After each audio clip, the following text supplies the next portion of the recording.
Se Deus fizer, Ele é Deus. Se não fizer,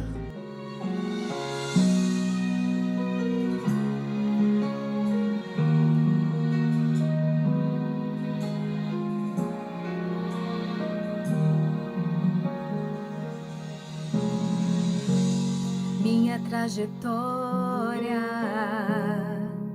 é marcada por conquistas. Minha arma foi a fé. Minha esperança é regada por lembranças que o tempo não levou. Mas parece que o furacão me alcançou. Eu não podia imaginar, perdi meu chão. Olha como chora o meu coração.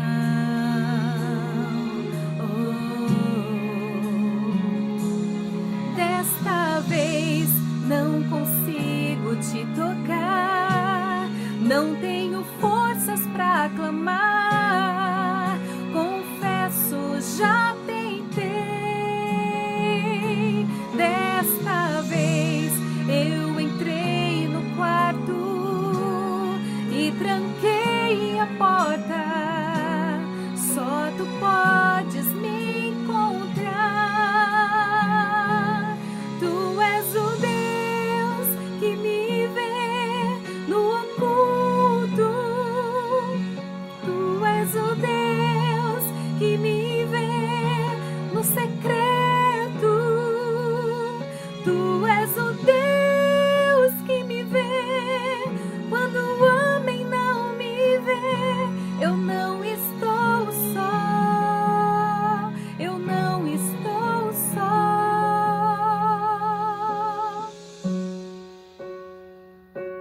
Mas parece que um furacão me alcançou. Deus, eu não podia imaginar, perdi meu chão. Olha como chora o meu coração.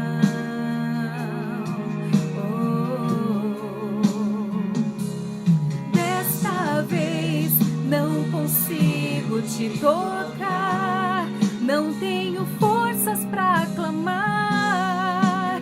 Confesso, já tentei.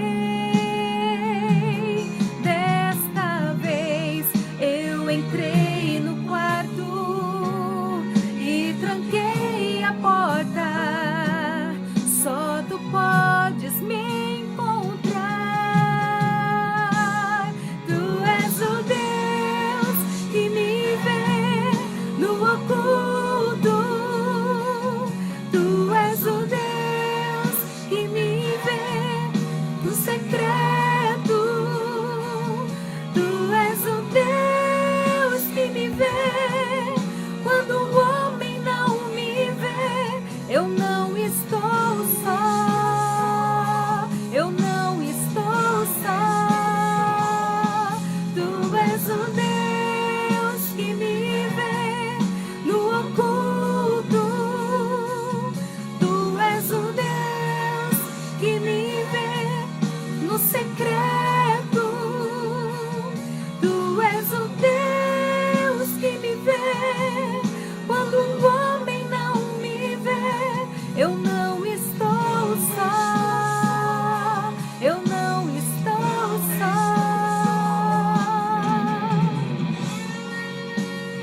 Mateus 6 diz o seguinte: mas você, quando orar, vá para o seu quarto, feche a porta e ore ao seu Pai, que não pode ser visto.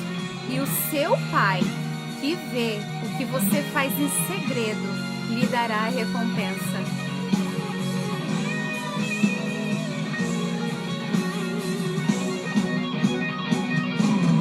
Tu és o Deus que me vê no oculto. Tu és o Deus que me vê no secreto.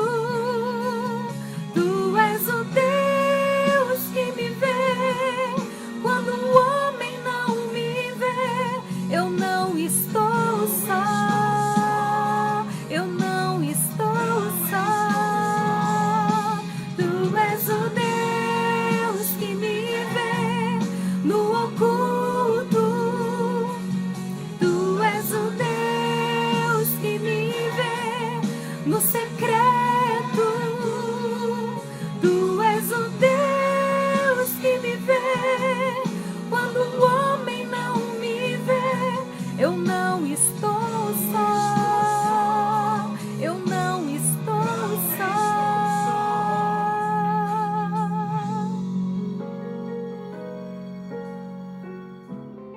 Se Deus fizer, Ele é Deus. Graça e paz, igreja! Como vão todos? Espero que todos estejam indo bem.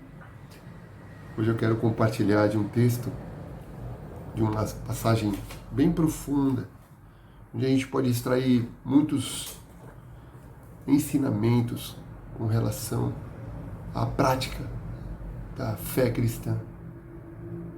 Essa forma de cultura em que devemos realmente cuidar e gerar dentro de nós, através do poder do Espírito Santo, da meditação na palavra e do desafio que nós temos com a sua prática.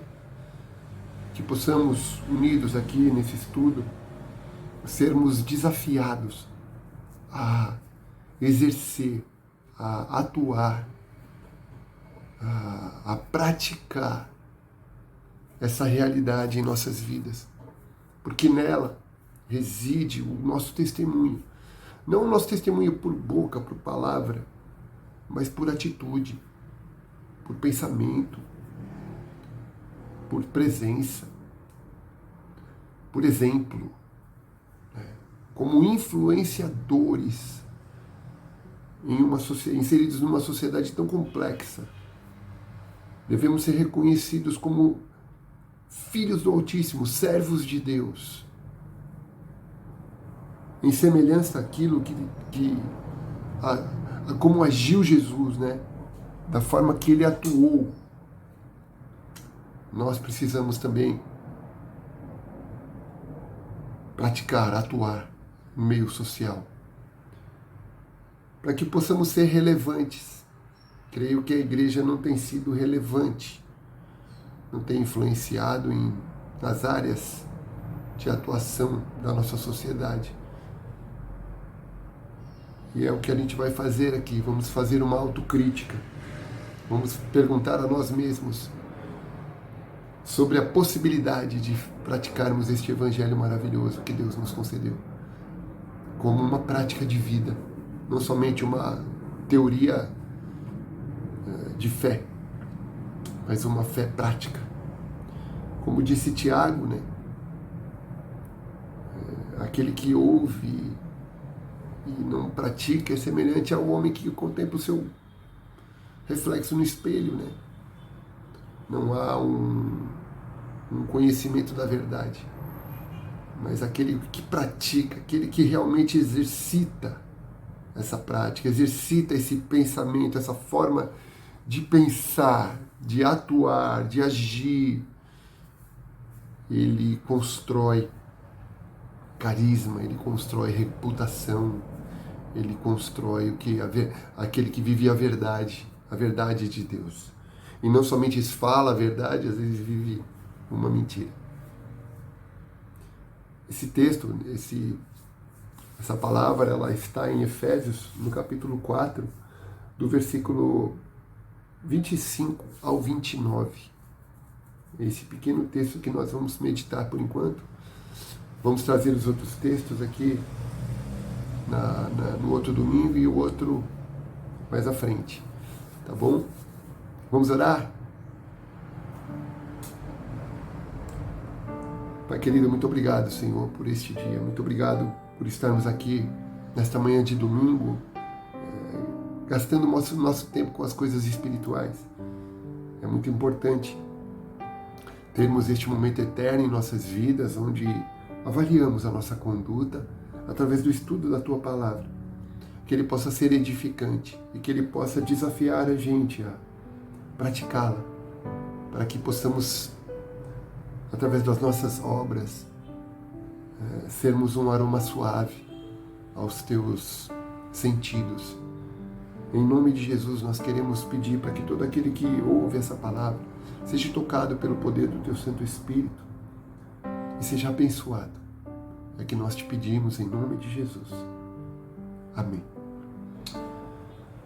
Efésios 4, de 25 a 29, diz assim: por isso, deixando a mentira, fale cada um a verdade com o seu próximo, porque somos membros uns dos outros.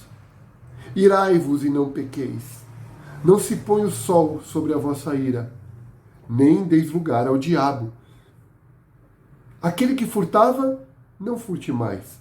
Antes trabalhe, fazendo com as próprias mãos o que é bom, para que tenha com que acudir o necessitado. Não saia da vossa boca nenhuma palavra torpe, e sim, unicamente, a que for boa para a edificação, conforme a necessidade, e assim transmita graça aos que ouvem. Ele começa ali no versículo disso, portanto, por isso, deixando a mentira. Veja, o que ele desafia a gente aqui é sermos sinceros. Você contempla hoje uma sociedade completamente insincera. Uma sociedade imaculada pelo politicamente correto. A Bíblia não é politicamente correta. A Bíblia, ela coloca o homem como um pecador, maldito, caído, imperfeito, cheio de problemas. Ela aponta o homem como alguém incapaz de fazer o bem, destituído de tudo aquilo que é bom, cujas obras são más. Porém, o homem, alcançado pelo amor de Deus, é transformado de dentro para fora, uma obra redentora que leva tempo a corrigir todo tipo de pensamento, ato, palavra, cultura, infelizmente, todos os aspectos perniciosos que o pecado implantou na humanidade a partir da queda de Adão. E deu autoridade ao demônio para instruí-la, para levá-la a matar, roubar, destruir, se corromper, num pequeno tempo que vive, cujo resultado é a morte. Por quê? Porque somos pecadores, somos falhos. Mas vivemos numa sociedade que nos impõe o politicamente correto. Impede que sejamos sinceros, verdadeiros para com os outros, para com as pessoas. Nos é colocado um cabresto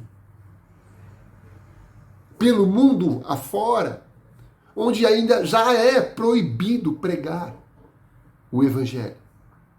O intuito do demônio era esse. O intuito do diabo é este.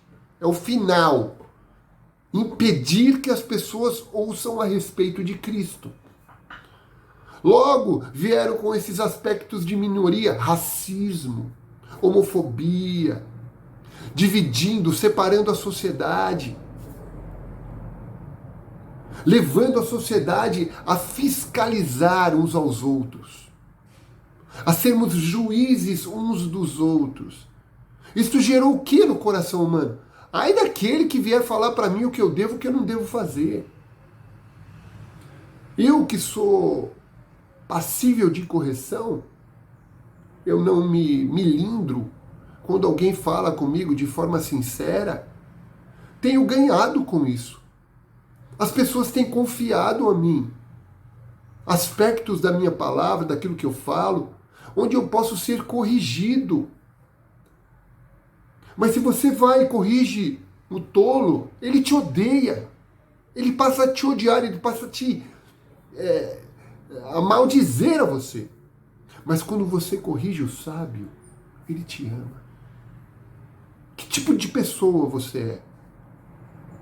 Tola? Porque acha que sabe tudo?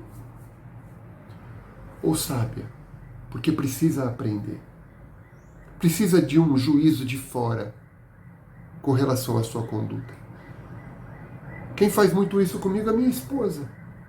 Ela é sincera, eu faço questão que ela seja sincera comigo. A minha filha é muito sincera comigo.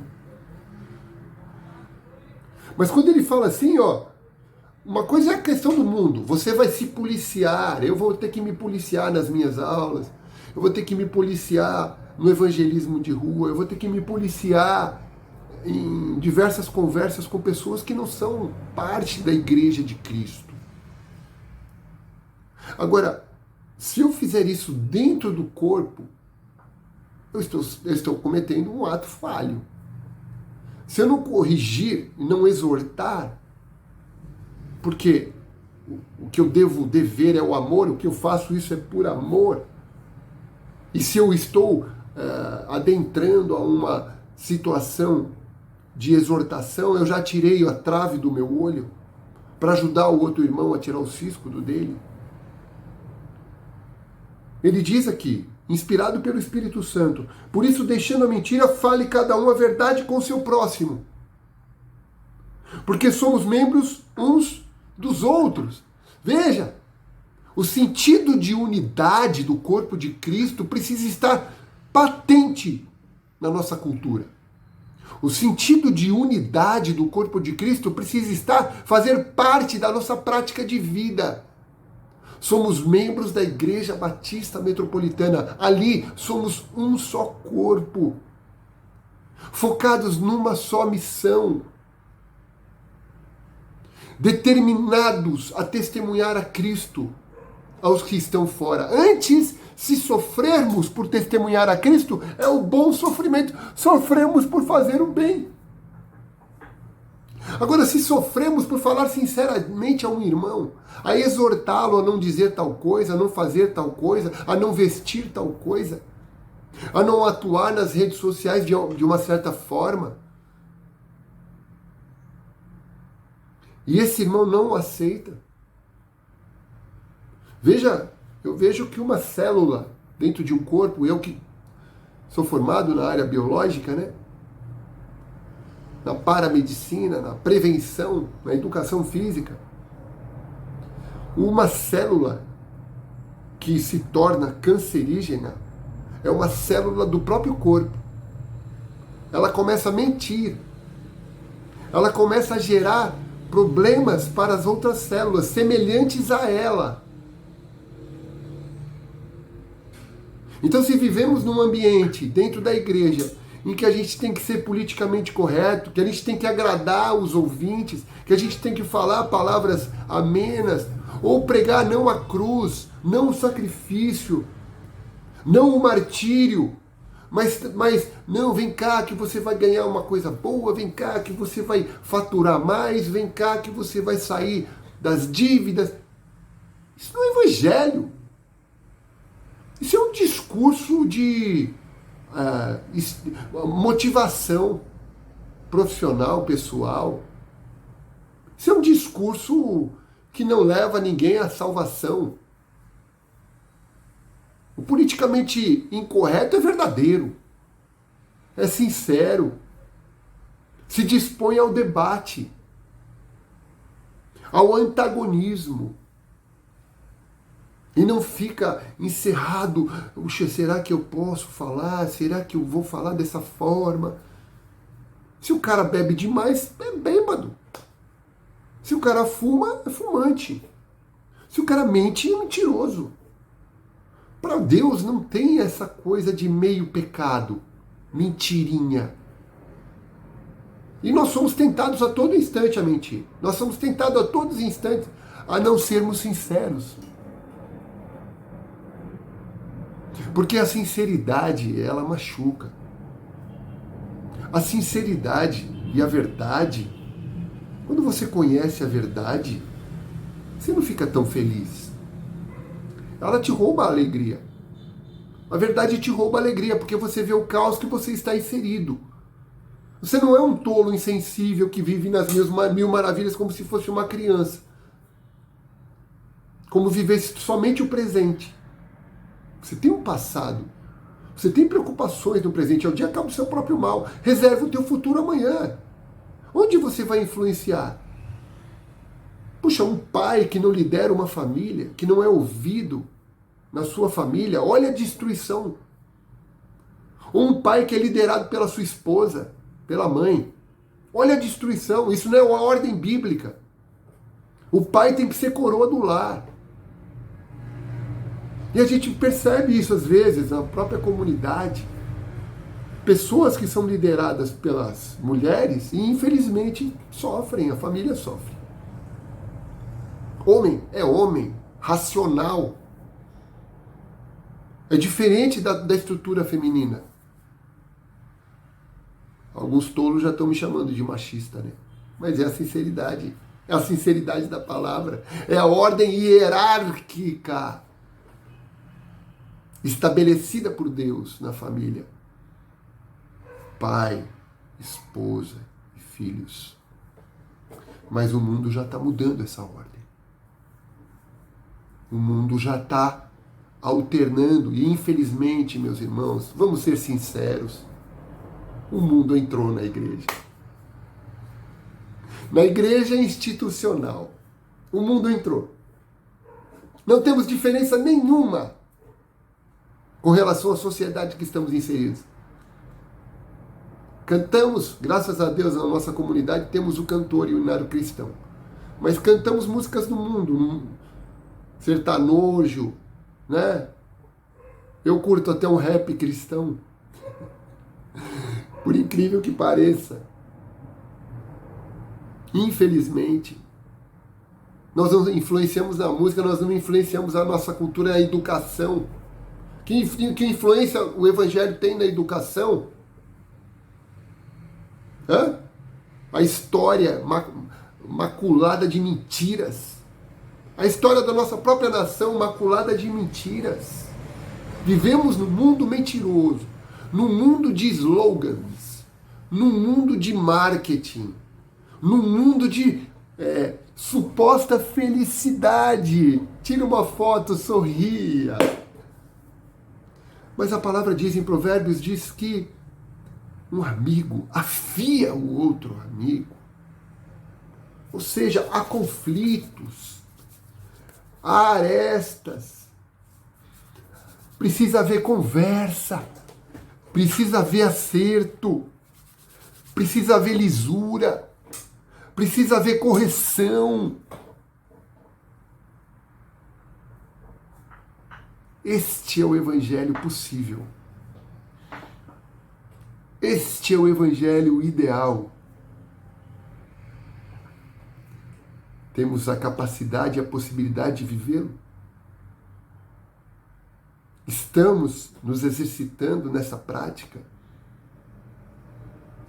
Numa sociedade de pais ausentes que delegam os seus filhos à educação dos avós ou de babás.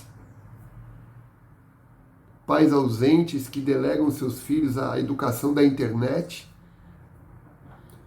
de influencers, como falou nosso irmão Moisés na última EBD, de youtubers.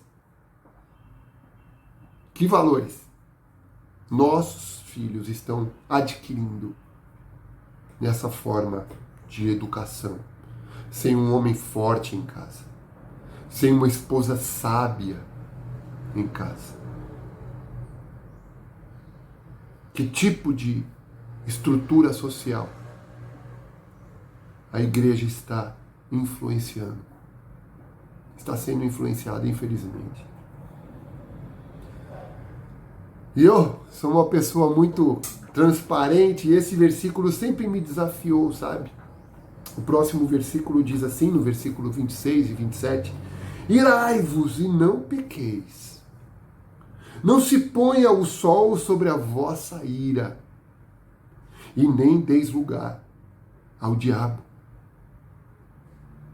Nós que temos um senso de justiça, nós que somos trabalhadores, né? Quando eu me converti, eu percebi que dentro da igreja existem pessoas ilustres, jovens ilustres, estudiosos, responsáveis. Nem sempre falam de Jesus, a forma deles. Têm os seus dons, mas foram criados debaixo de uma responsabilidade, de uma atuação dos seus genitores. A igreja tem essa vantagem. Não deixe de frequentar a igreja. Não se abstenha dos cultos. Porque se o mundo entrou na igreja, ainda há um lampejo da palavra, da sinceridade, do amor, do respeito, da responsabilidade. Quando o ser humano se converte, ele é levado a se responsabilizar pelos seus atos. Isso gera o quê? Uma prática ordenada de vida, de responsabilidade, seja financeira, seja social, seja familiar, apesar de às vezes falhar. Mas por essa estrutura, esse sentido de justiça que nós temos, nós olhamos para o mundo de tão degenerado que está, que até a justiça, ela deixou até de ser cega. Ela vê e ela faz questão de ser injusta. Ela faz questão de atuar em favor do crime, da corrupção. Não vivemos em dias maus, não há justiça. Nenhum tipo de justiça existe. Os processos de justiça são caríssimos. Poucas pessoas têm condições de buscar justiça. E a tendência natural da sociedade é o quê? Fazer justiça pelas suas próprias mãos. Eu tenho uma tendência à agressividade. Eu tenho uma tendência a fazer justiça pelas próprias mãos. Mas eu exercito porque eu conheço este verso. E eu sei que a minha ira jamais vai produzir a justiça de Deus. Tiago 1, versículo 20. Logo, sendo um servo de Deus, reservo a Deus a vingança. Reservo a Deus a justiça. E aí tem aquele ditado que diz: a justiça de Deus tarda, mas não falha. Logo, não ficar irado não é natural. É normal você praguejar, você se irar, você se indignar com tamanha injustiça. Para com os trabalhadores, para com os lojistas, para com os donos de restaurante, para com os policiais, para com os médicos, para com os professores, para com a sua classe de trabalho, para com aqueles motoristas que tomam multa, em radares previamente colocados para que venhamos a sofrer esta penalidade financeira, que é somente para arrecadação, não para preservação de vidas. A injustiça da política, a injustiça dos órgãos de justiça, a injustiça dos homens, a injustiça, enfim, delegada àqueles que seriam os guardiões da justiça. E se mostram mais bandidos do que os ladrões. Isso traz ira, isso traz indignação. Mas nós não colocamos o sol. Nós não venhamos a estabelecer maneiras, planos de vingança. Não sermos vingativos, mesmo com aquele irmão que você foi, exortou e te distratou. Nós pastores passamos muito por isso às vezes, sabe? Por sermos sinceros e agradarmos a Deus e não aos homens, passamos muito por isso.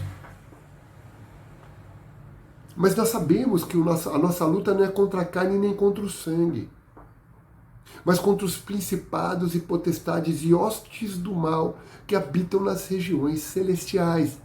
Por isso vestimos-nos da armadura de Deus, o escudo da fé, a espada do Espírito, que é a palavra, o capacete da salvação, a couraça da justiça, que nos protege dessas agressões.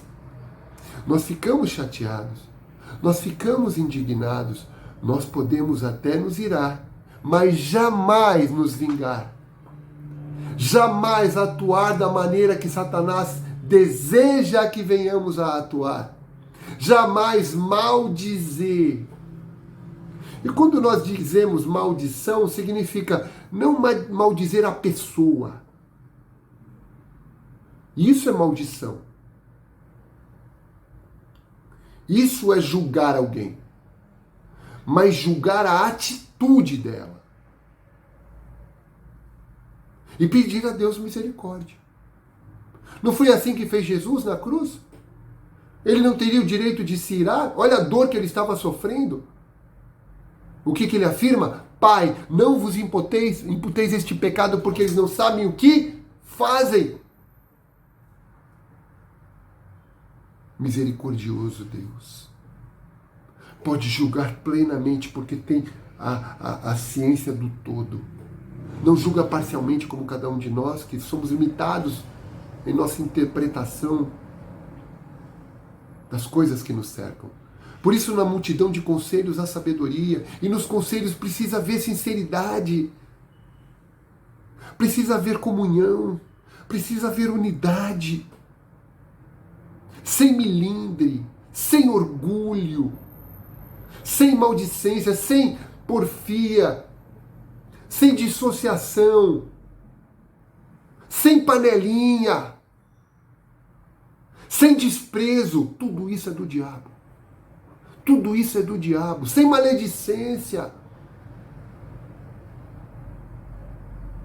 com sinceridade, com amor, com sabedoria, com hombridade, com honestidade, com lisura, com competência, com responsabilidade. Isso vem do Espírito. Isso é bom. Se andarmos unidos num só corpo, edificando uns aos outros em amor, o mundo saberá. O mundo saberá que nós somos de Jesus. Mas o politicamente correto deu lugar ao quê? Ao diabo botar freio na nossa boca. Ao diabo achar que ele tem poder, e ele não tem. Céus e terras passarão, o diabo também, mas a palavra de Deus não vai passar. Não vai passar. Essa atuação tem um período, um tempo. Ela está no seu fim já. Por isso que ele está esperneando. Por isso que ele está colocando os seus servos a atuar. No meio social, no meio político, no meio religioso. Quanta mentira, gente! Hã? Teologia da prosperidade. Quanta mentira que nos afasta da cruz, que nos afasta da verdade, que nos afasta da palavra, que nos afasta da comunhão com Deus, que não nos deixa adorar a Deus na forma que nós realmente precisamos e devemos adorar. Antes coloca leis, coloca doutrinas, coloca regras que vêm de homens, e não de Deus. E não de Deus.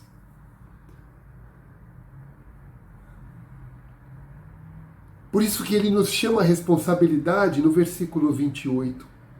Aquele que furtava, que se converte, não furte mais. Antes trabalhe, fazendo com as próprias mãos o que é bom, para que tenha com que acudir os necessitados. Que atual, hein? É atual essa palavra. Não. Como que você vai ofertar? Como que você vai abençoar se você não trabalha? Como que você vai ter condições de ter uma vida digna sem o trabalho? Sem o dinheiro honesto?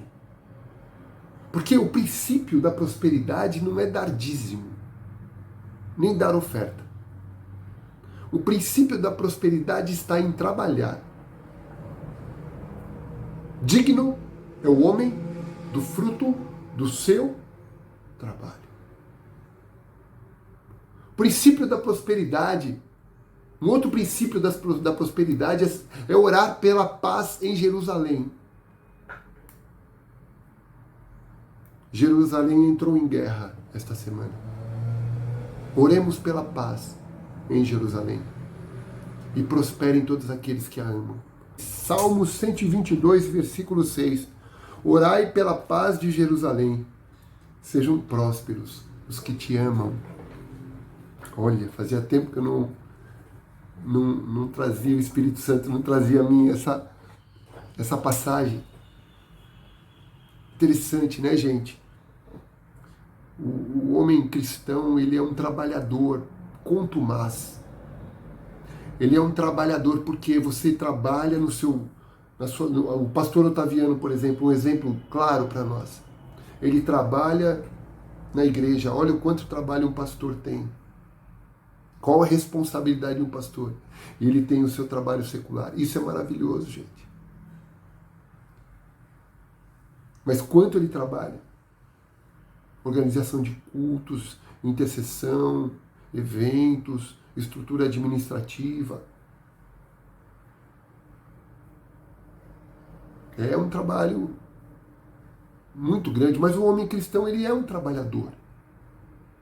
Deus o lança ao trabalho. E Deus sempre chama homens ocupados. Ele nunca chama homens vagabundos. Ele sempre chama homens ocupados, porque ele sempre tem tempo. O homem que fala, não, o preguiçoso, ele nunca tem tempo. Ele sempre tem desculpa. Ele nunca tem tempo para trabalhar para Deus. Ele sempre vai arrumar uma desculpa ou colocar alguma coisa antes para ele fazer. Agora, quando nós atuamos unidos, trabalhando junto, edificando a igreja juntos, olha que gostoso. Né? O princípio de auxiliar aqueles que estão em dificuldade.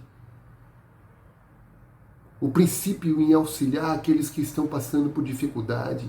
Olha quantas pessoas hoje estão numa situação difícil. E esse princípio de igualdade é socorrer os necessitados, ajudar os necessitados, ajudar com dinheiro mesmo, dar dinheiro mesmo para o irmão, sem pedir de volta. Dar. Dai-lhe, ser-vos-á dado. Essa é a verdadeira lei da semeadura, né? Prosperidade também. Nunca vi um justo sequer nem a sua descendência mendigar o pão. Nunca. Aquele que faz parte da congregação da igreja não pode passar por dificuldade alimentar, de vestimenta. É um testemunho para os de fora. É um testemunho para os de fora. Quando a gente é auxiliado pelos irmãos com amor.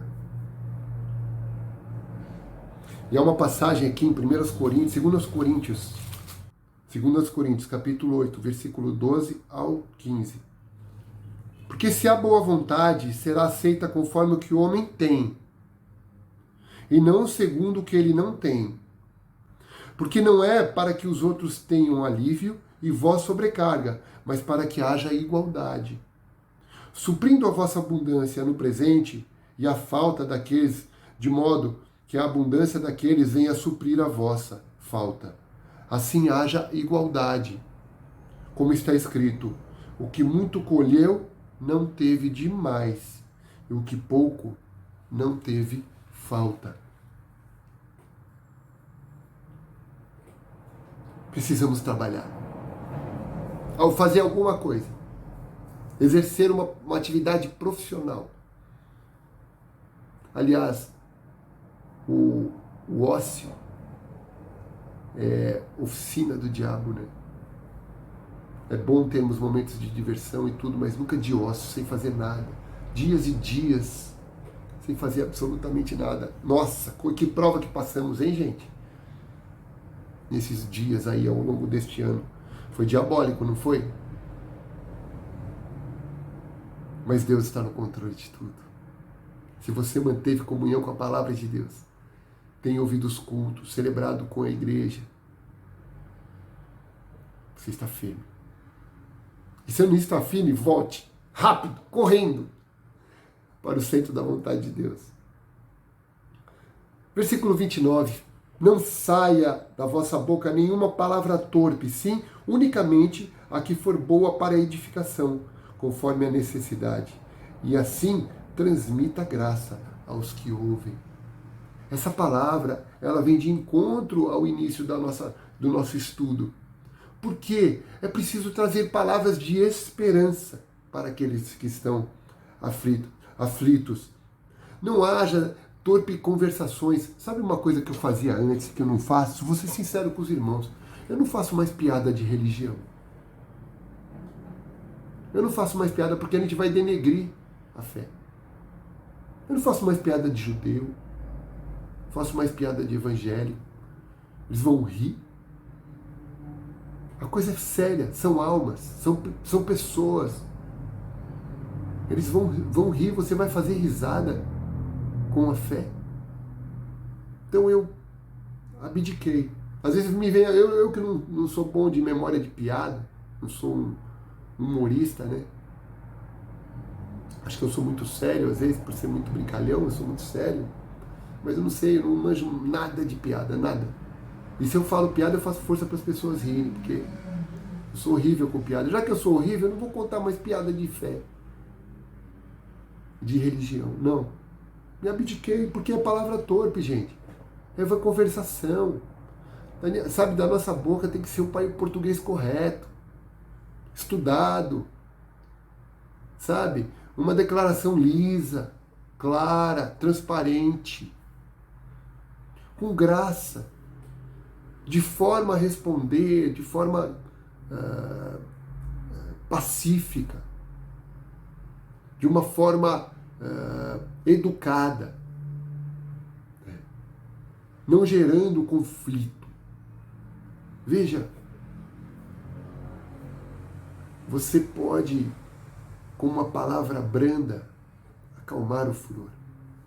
Em uma discussão não se continua, porque ninguém está ouvindo. Muito menos aqueles que estão discutindo. Só os outros de fora ouvem. Mas aqueles que estão discutindo não estão ouvindo. Se a pessoa está irada, não adianta falar. Não adianta falar. Então, que a gente possa ser mais espiritual e entender momentos em que nós devemos fechar a boca. Quem guarda a sua boca livra a sua alma de angústia. Quem entra em discussão alheia é semelhante ao homem que pega o cão que passa pelas orelhas. Vai tomar mordida, que não era tua. Boca fechada não entra mosquito. Então que a gente não fale palavras vãs. Né? Tem que se policiar, gente. Olha, o homem, Tiago 2, a palavra diz que se o homem que domina a língua é muito poderoso. É extremamente disciplinado. Se tem um órgão que leva a gente a escorregar, é esse aqui, ó. Que está entre nossos dentes aqui. A língua pode sempre bendizer e amaldiçoar. Pode água boa e água envenenada sair da mesma fonte? Que a nossa palavra seja sempre uma palavra pura. Uma palavra verdadeira, transparente. não macumunada com veneno. Então, que a gente possa edificar com a nossa palavra, trazer esperança ao que está em desespero, trazer tranquilidade àquele que está atribulado, trazer graça àquele que está entristecido, trazer vida àquele que está morrendo, trazer amor àquele que está abandonado, sem socorro. Contar histórias que vislumbrem e tragam edificação na vida das pessoas. Apoiá-las quando quando fizerem as coisas certas. Mas exortá-las quando estiverem erradas, com amor, com carinho, com jeito, com educação. Principalmente com aqueles que a gente não conhece. Principalmente com aqueles que estão longe da igreja, longe de Deus. Ovelhas sem pastor, sem estarem ligados à oliveira, ao caule. Nós temos o bálsamo em nossos lábios. A palavra de Deus, ela não volta vazia. Ela edifica, ela conforta, ela consola, ela ameniza o sofrimento, ela abençoa, ela salva.